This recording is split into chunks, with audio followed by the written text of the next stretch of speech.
아멘. 하나님께서 변론하자고 하시죠. 변론하시자고 하시는 말씀이 참 이 말씀입니다.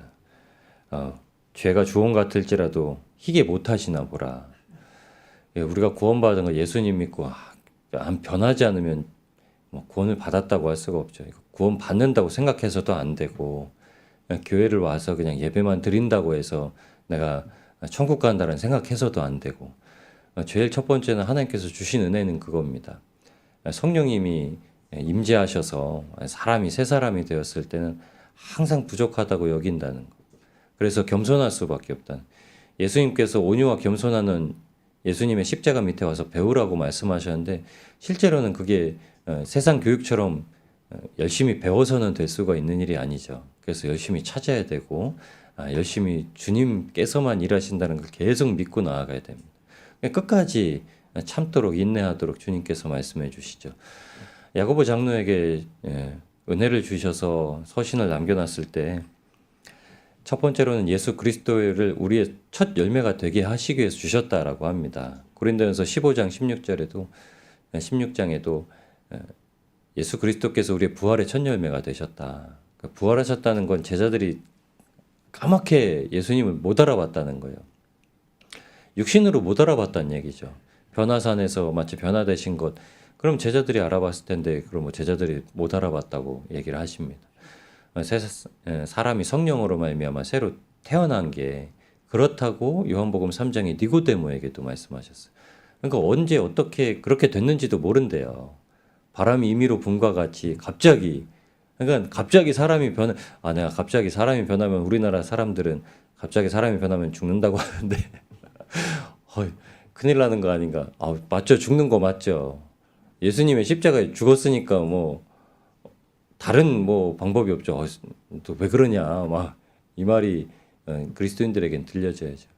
근데 그게 다른 어떤 방편이 아니라 사람이 세상 가운데 판단하지 아니하며 정죄하지 아니하며 인생의 황금률이라는 것을 도덕성으로 예수님께서 먼저 말씀해 주셨어요. 마태복음 5장에서 7장까지 산상수훈은 이 세상에서 가장 도덕적으로 예수님의 모습을 증거할 수 있는 것을 말씀해 주셨습니다.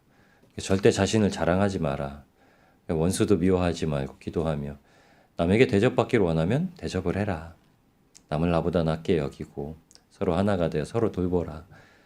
야고보서 1장 17절에 이렇게 얘기를 하셨습니다. 그가 그 조물 중에 우리로 한 첫 열매가 되게 하시려고, 우리도 첫 열매가 되게 하시려고. 예수님께서 부활의 첫 열매지만 누구라도 예수님으로 말미암아 거듭난 사람은 무조건 첫 열매라고 말씀을 하세요. 그리고 이렇게 얘기합니다. 자기의 뜻을 쫓아 진리의 말씀으로 우리를 낳으셨느니라. 다시 다 태어나셨죠. 다시 다 태어나셨어요. 이전의 신앙생활이 아니라 다시 다 태어나셔가지고 이제 주님과 함께하는 신앙생활로 태어나신 거죠. 그러면서 주신 말씀이 뭐냐면 야고보서 1장 26절 27절에도 누구든지 스스로 경건하다 생각하며 자기 혀를 제갈먹이지 아니하고 자기 마음을 속이면 이 사람의 경건은 헛것이라. 하나님 아버지 앞에서 정결하고 더러움이 없는 경건은 곧 고아와 과부를 그 환난 중에 돌아보고 또 자기를 지켜 세속에 물들지 아니하는 것이라. 아멘. 세상에서는 무조건 하나님께서 가장 원하시는 건 고아와 과부의 아버지셨다. 신명기 10장과 14장에도 계속 주시는 말씀이 고아와 과부를 돌보라. 고아와 과부를 절대 버려두지 아니하신다는 말씀이 하나님의 뜻이셨습니다.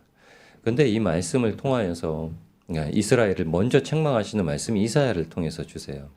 이사야는 아모스 선지자의 아들입니다. 아모스서에 보시면 하나님께서 이렇게 열방을 책망하신 후에 이스라엘과 유다를 책망하세요. 이스라엘은 무엇을 책망하시냐면 너희가 나를 버리고 우상을 세웠다라는 것을 책망하십니다. 그런데 남유다를 책망하실 때 뭐라고 책망을 하시냐면 너희가 연약한 자를 돌보지 않았다는 말씀으로 책망을 하십니다. 근데 왜 이 말씀을 하실까? 성경에는 하나님 외에 다른 것을 섬기지 말라는 말씀으로 합니다. 그래서 다 남유다건 북이스라엘이건 다 우상을 섬겼다고 얘기를 하고 있습니다.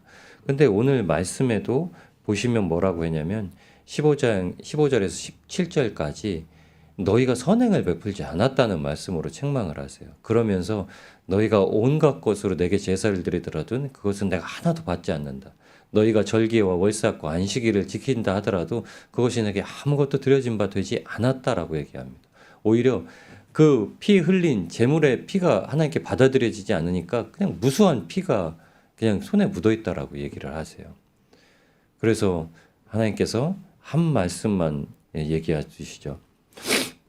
9절 말씀에 만군의 여호와께서 우리를 위하여 생존자를 조금 남겨두지 아니하셨다면 우리가 소돔 같고 고모라 같았으리로다. 생존자가 누구죠?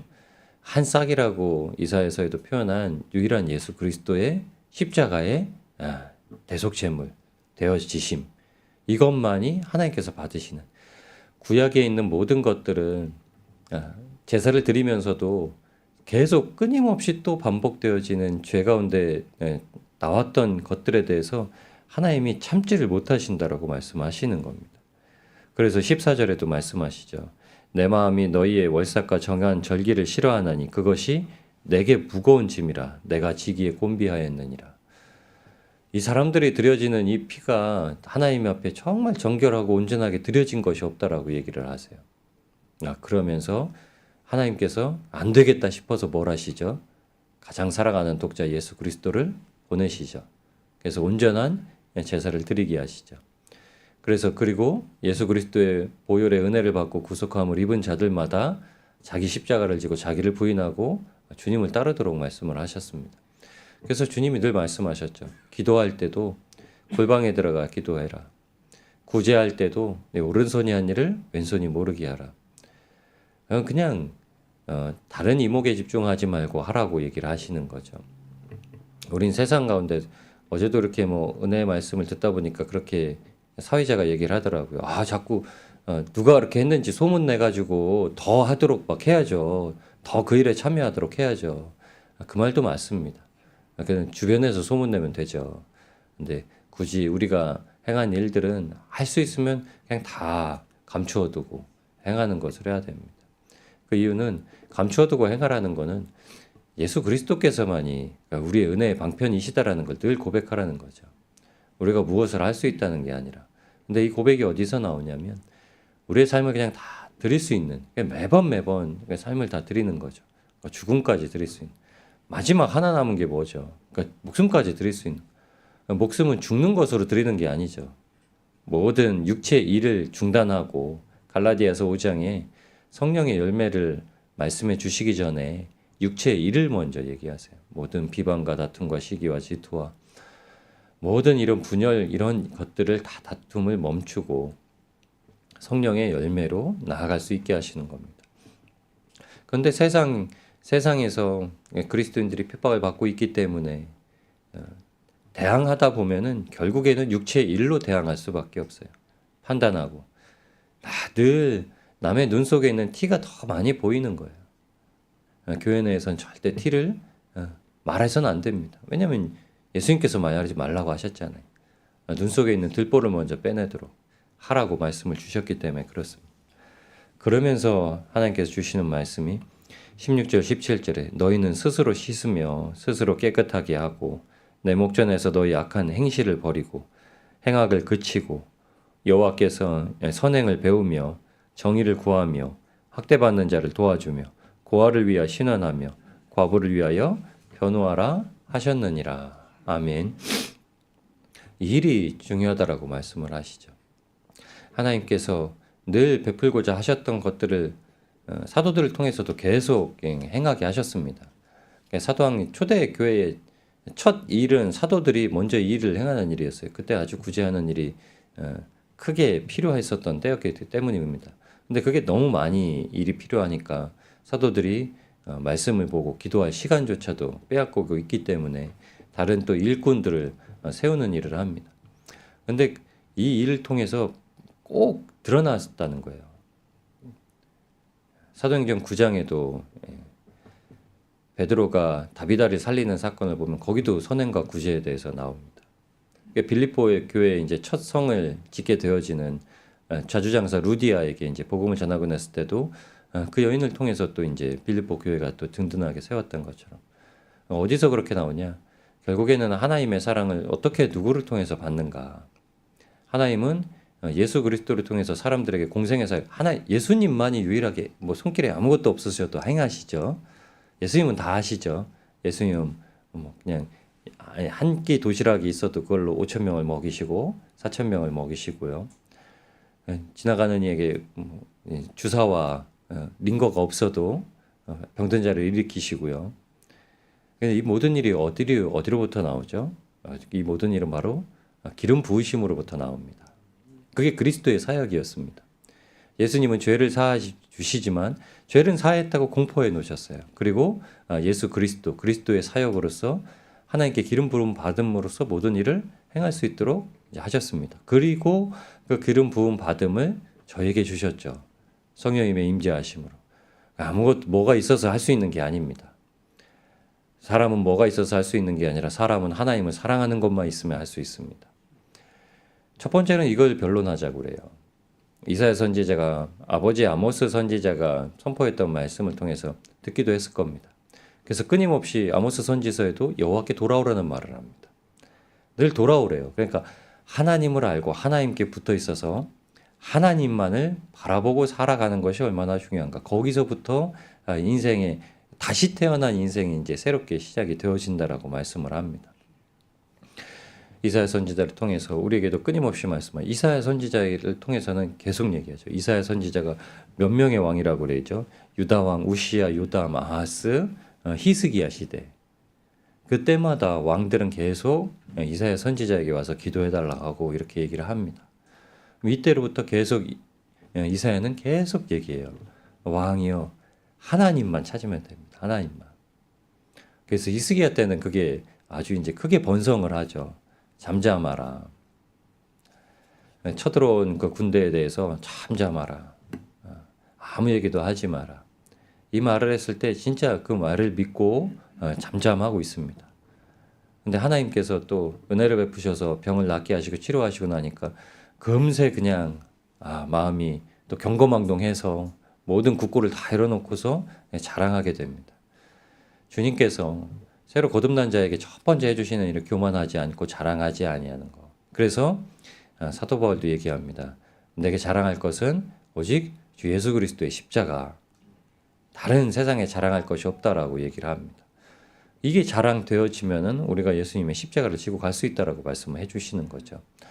그 말씀으로 오늘도 우리가 주님 앞에 나옵니다. 주님께서 지금도 우리와 변론하자고 그러세요. 변론하자라는 말씀을 보시면 제자들에게 끊임없이 얘기를 해주십니다. 제자들에게 끊임없이 죽고 부활하실 것을 얘기해 주셨죠. 근데 제자들은 예수님의 그 말씀을 듣고 그 말씀이 어떻게 이루어질까에 대해서는 생각을 하지 않아요. 서로 변론합니다. 누가 크냐, 누가 크냐. 욥기서에도 하나님께서 나중에 나타나셔서 욥에게 이제 막바지에 나타나셔서 욥에게 변론을 이제 요구하십니다. 하늘의 모든 천라만상이 어떻게 이루어졌는지를 봐라. 모든 만물이 어떻게 그렇게 이루어지는지 봐라. 태아에 아기가 어떻게 자라는지 좀 설명해 봐라. 천둥이 어떻게 치는지 좀 얘기해 봐라. 저 베하못이 왜 그렇게 센지 좀 얘기해 봐라. 하나님은 우리한테도 뭐래? 우리는 이거 어떻게 돼요? 어떻게 돼요? 어떻게 그렇게 할 수 있을까요? 내게 지금 주어진 일을 어떻게 할 수 있을까요? 네, 우리는 성경에 늘 전지전능하신 하나님의 역사를 늘 못 믿고 살아왔던 사들에게 하나님께서 어떻게 역사하시는지 보라는 거예요. 내가 어떻게 그렇게 돼요? 저 사람 같은 사람이 어떻게 그렇게 돼요? 그렇게 하셨던 역사를 우리한테 믿으라고 기록을 해 놓으셨죠. 제자들마저도 못 믿었습니다. 제자들마저도 부활하신 예수님이 찾아오셔서 그 손바닥을 내미시고 그 옆구리를 보여주시기 전까지는 못 믿었던 거예요. 그런데 보지 못하고 믿는 자들이 복이 있다는 말씀은 여러분 지금도 주님은 우리의 삶의 자리에서 모든 일을 행하실 수 있습니다. 그러니까 뭐가 세상 눈에 보이기에 어그러진 것처럼 보여도 어그러진 게 아니라는 거예요. 그건 그냥 우리의 마음이에요. 그냥 내 기준에 맞으면 좋아 보이기도 하고 내 기준에 안 맞으면 그냥 뭐 하지 말까 이런 생각도 들어요. 저도 그런 생각이 들어요. 하지 말까. 준비를 다 해놓고서 저 사람이 저런데 그냥 하지 말까 뭐 이런 마음이. 이건 사람을 하는 거죠. 그러니까 그게 참 중요합니다. 그러니까 그렇게 제가 마음을 먹고서 하나님께 이렇게 책망받은 게 그건 사람을 두고 하는 거죠. 하나님께 감동받은 마음은 그냥 하나님을 향했기 때문에 그냥 하는 겁니다. 그 사람이 어떻든 우리가 정말 잘하려고 하는데 사람이 아니 이 사람은 뭐 하루 이틀 10번 20번을 해줘도 바뀌질 않아. 그러면 우리는 어떻게 하죠? 에이 딴 데 할까 보다. 근데 하나님이 감동을 주신 건 하나님을 배신하는 거예요. 그러니까 사람이 어떠든지 나는 하나님의 감동으로 하는 겁니다. 우리는 늘 눈에 속아요. 그래서 말씀하시는 거예요. 하나님이 이것까지도 할 수 있냐라고 말씀하시는 거예요. 사도들과 제자들은 깨달았습니다. 사람이 눈에 보이기에 내 마음에 맞지 않는다고 해서 그게 아니구나. 제자들이 공생의 사역을 할 동안 예수님이 알려주신 거거든요. 베드로가 물어봤어요. 야, 예수님 7번 용서하면 제가 참 잘하는 겁니까? 그 당시 유대인의 법은 3번 용서하고 용서를 안 해요. 3번은 이제 할 만큼 했다라고 생각을 해요. 근데 베드로가 7번 얘기한 건 진짜 대단한 겁니다. 근데 예수님이 말씀하신 7번뿐만이 아니라 70번씩 7번이라도 용서해라. 그 말씀은 뭐죠?